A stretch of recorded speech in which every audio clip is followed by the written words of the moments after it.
नमस्ते everyone, I hope सबैजना सन्चै हुनुहुन्छ। म पनि एकदमै ठिकठाकै छु।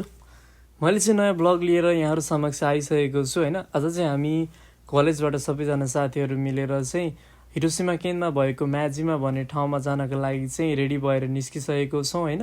अनि यस ठाउँमा चाहिँ प्राकृतिक हिसाबले हेर्ने हो भने चाहिँ एकदमै राम्रो प्राकृतिक सुन्दरताले भरिपूर्ण छ भन्ने सुनेको थियौँ। अनि वास्तवमा चाहिँ यहाँ गएर हेरिसके पछाडि पनि वास्तविक प्राकृतिक सुन्दरताले चाहिँ एकदमै भरिपूर्ण नै थियो रहेछ होइन। अनि यहाँ गइसके पछाडि चाहिँ मैले अर्को नयाँ अनुभव लिने मौका पनि पाएँ होइन। अहिलेसम्म चाहिँ म यो ठुलोवाला ट्रेन भन्न आएछ, ठुलोवाला नाउ चढेको थिइनँ है। यहाँ चाहिँ नाउ चढ्ने मौका पनि पाएँ होइन। अनि म चाहिँ अहिले फाइनली नाउमा चढिसकेको छु। अनि यस पछाडि चाहिँ मुनि सर माछा हेर्दै होइन, अनि यस्तो वरिपरिको भ्यू हेर्दै त्यहाँबाट सर घुम्दाखेरि त एकदमै मजाको फिल भयो होइन।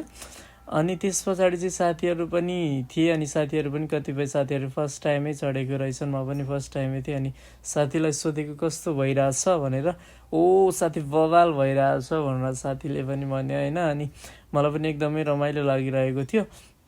अनि त्यस्तो सँगसँगै होइन, अनि त्यहाँबाट हामी बिस्तारै उता अर्को ठाउँ त्यहाँबाट नाउ चढेर अर्को ठाउँमा घुम्न गयौँ होइन। अनि चिसो मौसम पनि थियो। अनि त्यस पछाडि चाहिँ नाउबाट उत्रिसके पछाडि चाहिँ म र साथी चाहिँ मजाले कफी खाँदै बसेको थियौँ होइन। अनि मेरो पछाडि चाहिँ कस्तो मजाले के यहाँको विशेषता नै यही हो, सबैभन्दा ठुलो चाहिँ मजाले मृगसँग खेलेर। अनि त्यहाँ चिया कफी सफी खाइसके पछाडि चाहिँ अनि टक्क म चाहिँ समुद्रको किनारतिर गएँ होइन। अनि त्यहाँबाट साथीहरू चाहिँ कता कता घुम्न गए है। अनि म पनि त्यहाँ सेल्फी स्टिक लिएर चाहिँ भिडियो बनाउन लागेँ होइन। अनि एकदमै रमाइलो भयो है। अनि यस ठाउँमा को आउनु भएको छ, आउने जतिले कमेन्ट गर्नु होला। अनि यो भिडियो लास्टसम्म हेरिदिनु भयो। Thank you so much.